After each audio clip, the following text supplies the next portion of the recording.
General Cleveland, if I could start with you, why were the Russians so successful in achieving their objectives of illegally annexing Crimea and destabilizing eastern Ukraine?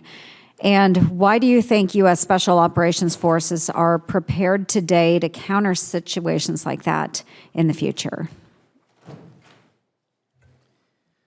Ma'am, I'm not sure. I mean, the Russians had a tremendous home field advantage in Crimea.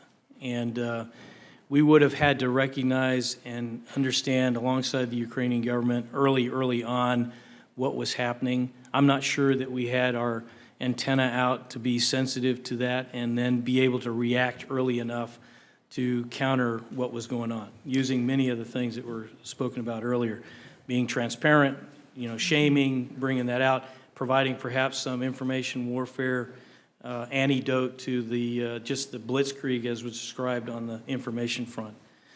I think that Special Operations Forces today, as you noted in your opener, we've been focused primarily on the CT mission.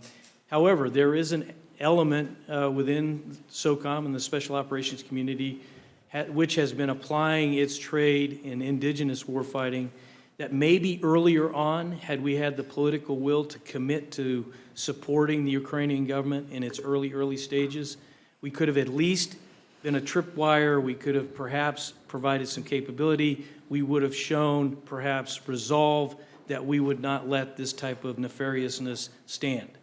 But that's a policy decision. That's what y'all get paid the big bucks for. And so, again, but I think that the tools were there.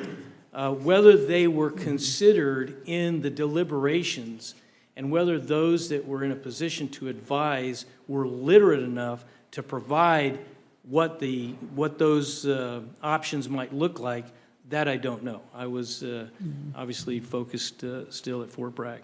Absolutely. Thank you very much, General. I appreciate it.